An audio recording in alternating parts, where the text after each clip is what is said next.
मूळ व्याधाची सुरुवातीचे लक्षण ओळखा. लक्ष दिलं तर मोठा त्रास टाळता येतो. नमस्कार मित्रांनो, आज आपण अशा एका समस्यावर बोलणार आहोत जी अनेक लोकांना असते, परंतु लाजेमुळे लोक दुसऱ्यांना सांगत नाहीत किंवा डॉक्टरांजवळ सांगण्यासाठी लाजतात. ती म्हणजे मूळव्याध. याला पाईल सुद्धा म्हणतात. सुरुवातीला लक्षणं हलकी असतात, त्यामुळे अनेक जण याकडे दुर्लक्ष करतो. परंतु वेळेवर जर लक्ष दिले नाही तर ह्या समस्या आणखीन पुढे वाढू शकतात. तर चला मित्रांनो, मूळ व्याधाची एक एक लक्षणं आपण जाणून घेऊया. नंबर 1, खाज येणे. तर सुरुवातीला थोडीफार खाज येते, आपल्या सोच्याच्या जाग्यावर थोडीफार अशी खाज येते, थोडंसं चुनचुन करते. हे मेन लक्षण आहेत स्टार्टिंगचे सुरुवातीचे लक्षण.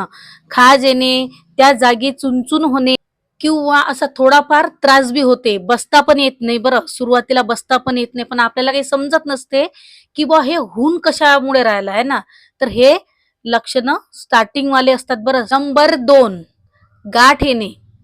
स्वच्छ ठिकाणी थोडीफार गाठ येते किंवा जे ते जागा असते ना, ती जागा सुजते. जी गाठ असते की नाही, ते सुरुवातीला लहान असते बरं, पण आपण जर लक्ष दिलं नाही तर ती आणखीन मोठी होऊ शकते पुढे चालून. तर त्यासाठी वेळेवरच इलाज करणं गरजेचं. नंबर 3, स्वच्छ करताना वेदना, जडजड किंवा तिथली जागा अशी चुनचुन होऊ शकते बरं. नंबर 4, पूर्ण स्वच्छ झाले नाही असं वाटते आपल्याला, है ना. असं वाटते की परत डबल म्हणजे बाथरूम मध्ये जा असं वाटते आपल्याला. वाटतच नाही की आपण फ्रेश व्यवस्थित झालो म्हणून. नंबर 5, बसताना त्रास होणे, बसता येत नाही. आपण जर बसायला लागलं ना तर त्याच्यावर ताण पडते. तर आपण कसं एक असं असं साईडले बसू शकतो, असं असं असं बसू शकतो आपण, कारण बसताच येत नाही. जास्त जर बसला आपण की तिथं ना वेदना होतात, त्रास होते आणि ती जी जागा असते ना त्याची चुनचुन चुनचुन आग झाली की कसं चुनचुन होते तसं होते ते. ही मूळव्याधची जी बिमारी आहे ना, मूळव्याध जास्त लोकांना कोणाला होते, जे ऑफिस मधले लोक असतात, जे जास्त वाहन चालवतात, त्यांना ही बिमारी लवकर होते. तशा लोकांना जास्त प्रमाणात होते. तर मूळव्याध होण्याची कारणे जाणून घेऊया आपण की ते का होते बुवा आणि का नाही झाले पाहिजे. दीर्घकाळ बद्धकोष्ठता, स्वच्छ करताना जास्त जोर लावणे. आपण एखाद्या वेळेस पाणी जर कमी पेलं तर आपल्याला स्वच्छ ना ते थोडं कडक होऊन जाते. तर त्यामुळे आपल्याला आपण जास्त जोर लावतो. तर जास्त जोर लावल्यामुळे जे ते आपल्या स्वच्छची जागा असते ना, तिथल्या नसा फाटतात. त्यामुळे ते नसा फाटल्यामुळे ना तिथून रक्ताचा प्रवाह हा चालू होते. तर तिथूनच हे आपल्याला मूळव्याधची सुरुवात होते. कारण जी ते जागा असते ना ती एकदम फाटून जाते सुरुवातीला. जेव्हा ते जे स्वच्छ आपलं कडक होऊन जाते तेव्हा मग त्यासाठी ना पाणी जास्त प्यावं लागते. आहारात फायबरची कमतरता, त्यामुळे बी हे होते. दीर्घकाळ बसून राहणे, त्यामुळे पण होते. आहारात फायबरची कमतरता असली त्याच्यामुळे बी हे मूळव्याधचे लक्षण आपल्याला दिसून येते. लठ्ठपणा, पण माझ्या हिशोबाने लठ्ठपणा असो चाहे बारीक असलं तरी त्या बारीक व्यक्तीला बी मूळव्याध हा होऊ शकते. कारण हा कोणालाही होऊ शकतं. असं नाही की लठ्ठ माणसालाच होते, तसं नाही आहे. पतल्या माणसाला पण हा होऊ शकते. कारण मी पाहिलेले आहेत तसे केसेस की पतल्या माणसाला बी हा मूळ होऊ शकते. गर्भधारणा झाल्यानंतर ना जेव्हा बाईची डिलिव्हरी वगैरे होते, बाळ जन्मते, तर तेव्हा बी हा त्रास ना उद्भवतो. ही बिमारी म्हणजे बाहेर निघते. म्हणतात ना डिलिव्हरी नंतर बाईचा पुनर्जन्म होते, है ना. तर त्या काळात अशा बिमाऱ्या हे येऊन जातात. मित्रांनो, मूळव्याध हे बिमारी आपल्याला नाही झाली पाहिजे, त्यासाठी आपल्याला काय काळजी घ्यावी लागते तर ऐका. भरपूर पाणी पिणे. भरपूर पाणी जर तुम्ही पेले ना तर तुमची जे स्वच्छ असते ते ना कडक होत नाही. हा, आणि कडक जर झाली नाही तर आपल्याला एकदम क्लिअर बिलकुल स्वच्छ होऊन जाते. ते जर आपण जर पाणी कमी घेतलं, पाणी जर कमी पेलं तर ते आपले स्वच्छ कडक होऊन जाते. मग ते त्या वाटेनुसार त्या द्वारेनुसार निघताना त्याचा आपल्याला त्रास होते. आणि ते जागा असते नाजूक, तर ते जागा जास्त ताण दिल्यामुळे ती जागा फाटू शकते. दररोज फळे, भाज्या आणि फायबरयुक्त आहार घ्या. मेन म्हणजे स्वच्छ रोखून ठेवू नका.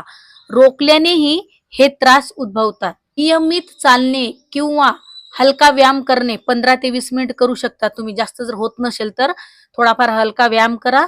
अर्धा घंटा तुम्ही चालू शकता बरं. अर्धा घंटा चालले ना तर फारच चांगलं. करताना जास्त वेळ बसू नका आणि जास्त जोर पण लावू नका.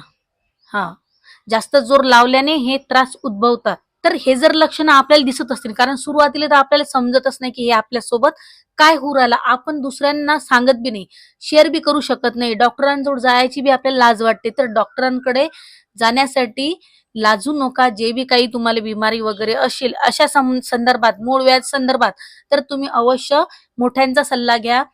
तुमची जी वेदना आहे ते शेअर करा किंवा डॉक्टरांचा सल्ला नक्कीच घ्या. डॉक्टरांकडे जाऊन हे पहा, तुम्हाला जर बार वारंवार रक्तप्रवाह होत असेल, जास्त वेदना होत असतील, मोठी गाठ एक बाहेर येत असते बरं, मोठी नाही तर असा एक कोंब असते, कोंब बी येत असते, तो पण असा खाली लोंबकत असते. एक तर मोठी गाठ आतून असते, बाहेरून पण असते, आतून पण असते, आणि असं एक जे कोंबाची असते ना मूळव्याध, ते पण.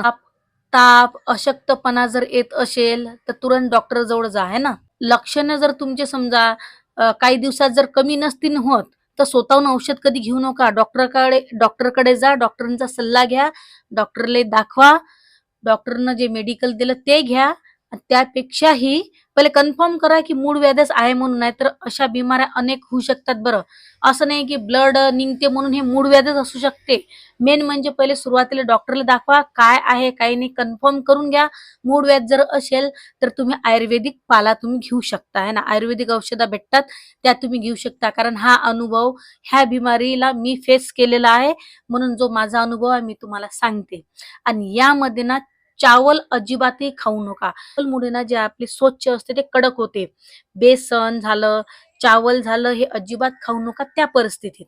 ते जर खासाल ना तर जे स्वच्छ आहे ते कडक होऊन जाते आणि तुम्हाला आणखीन त्रास होते. आणि एवढी खतरनाक बिमारी आहे ना हे. एकदा जर ते तिथं झाली रे समजा, तर आपल्याला ना जेव्हा आपल्याला प्रेशर येते स्वच्छाचं, तर आपण बाथरूम मध्ये बी नाही जाऊ शकत. एवढी खतरनाक बिमारी आहे. तर त्यासाठी ना हे लक्षणं जर असतील सुरुवातीला, तर तुम्ही जाणून घ्या, डॉक्टरांचा सल्ला घ्या, त्याच्यावर आयुर्वेदिक उपचार करा, नाहीतर डॉक्टरांच्या सल्ल्यानुसार तुम्ही करा, है ना. पण माझं जे होतं ना, माझं आयुर्वेदिक यानंच माझं बसलेलं आहे. मी पहिले बी डॉक्टरांचा सल्ला घेतला होता बरं. असं नाही की डॉक्टरांचा सल्ला घेतला नाही, डॉक्टरांचा सल्ला घेतला आणि मग मी आयुर्वेदिक केलं होतं. मित्रांनो, मूळ व्याध हा लाज वाटण्यासारखा विषय नाही आहे. सुरुवातीला लक्षणं ओळखली आणि योग्य काळजी घेतली, सारखी लक्षणे दिसली, डॉक्टरांचा सल्ला नक्की घ्या. जर हा व्हिडिओ तुम्हाला माहितीपूर्ण वाटला असेल तर लाईक करा, आपल्या मित्र मैत्रिणींना व आपल्या कुटुंबियांना हा व्हिडिओ नक्की शेअर करा. आणि अशाच हेल्थ टिप पाहण्यासाठी चॅनलला सबस्क्राईब नक्की करा. तर परत भेटू एका सुंदर माहिती सोबत. तोपर्यंत काळजी घ्या, स्वस्त राहा, मस्त राहा. असेच आपले व्हिडिओ पाहत राहा.